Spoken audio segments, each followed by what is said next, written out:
اكتر حاجة بتخلي الراجل يحس ان هو عبد عند مراته لما الست دي ما تسمعش كلام جوزها، ما تسمعش كلام جوزها، كلامه ما بيمشيش عليها، هي بتمشي اللي في دماغها هي وبس وما تسمعش كلامه خالص.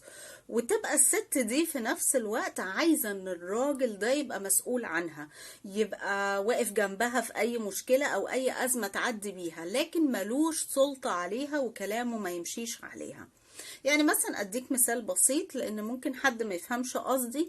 مثلا انت واحد متجوز، مراتك بتقولك انا عايزة اخرج بالليل مع اصحابي وهتأخر ارجع الساعة 11، فانت قلت لها ماشي اخرجي بس ما ينفعش تتأخري ل 11، ارجعي الساعة 9. ردت عليك وقالت لك لا والله مش هينفع، انا هرجع الساعة 11. ما هي ما بتسمعش الكلام وكلامك ما بيمشيش عليها.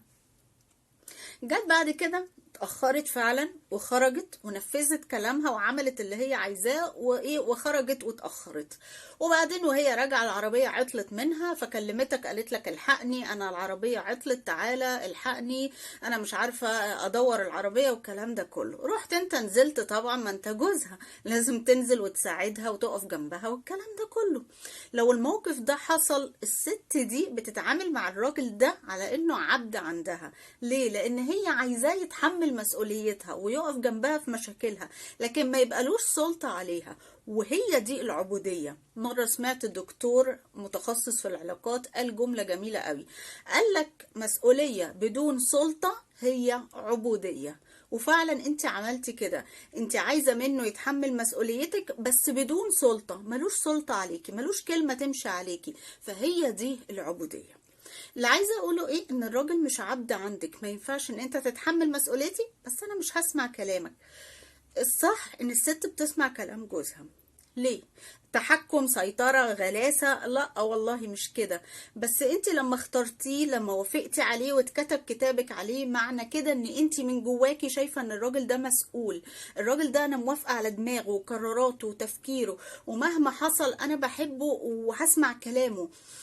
انت ما قلتيش كده بس ده معناه انا وافقت عليك، يبقى انا شايفة ان انا امشي وراك واسمع كلامك، يبقى انا شايفة ان انت راجلي وسندي. البنات بتقعد في الخطوبة تقولك ده راجلي، ده سندي، ده قلبي، ده كبدي، مش عارف ايه. طب ما هو ده معناه ان انت تسمعي كلامه، ده معناه ان انت موافقة على كل كلمة هو بيقولها. هلاقي ستات تقولي بس انا ما بسمعش كلامه علشان هو كلامه بيودي في داهية وكل افكاره بتغرقنا، ولو نفذ حاجة بنروح في 60 داهية. حضرتك مفيش مشكلة، خليه ينفذ، ولما تروحوا في داهية هو اللي مسؤول. ليه؟ علشان هو الراجل. وهنا ما بقولش للرجالة خليكوا بقى ديكتاتور، يعني خليك بقى راجل ديكتاتوري بقى ونفذ كلامك، والست زي اللي مش عارف ايه تسمع كلامك. لا طبعا. المفروض ان انت لو في حاجة بتقعد تتناقش مع مراتك، ولو هي رأيها صح عادي، ده ما يقللش من رجولتك ان انت تنفذ كلامها. يعني لو اكتشفت ان رأيها صح مفيش مشكلة خالص ان انت تقول لها معاكي حق انت صح، وتتنازل وتسمع كلامها هي، ده ما يقللش منك.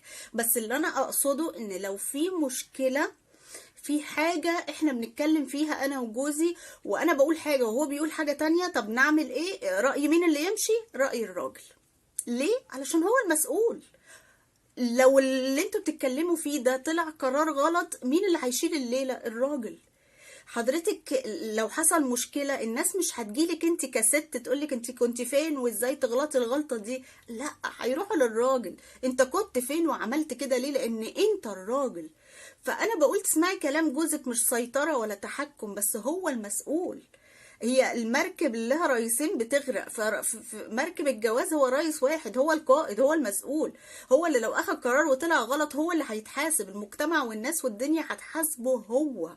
فانت لازم تسمعي كلامه هو. في حالة ايه؟ في حالة ان احنا مش عارفين نعمل ده ولا ده، هو بيقول حاجة وانا بقول حاجة، هو طبعا التشاور يبقى مبدأ ما بينكم دايما، بس لو اختلفنا في حاجة ومش عارفين نعمل ايه، كلامه هو اللي يمشي، لان هو اللي هيتحمل المسؤولية.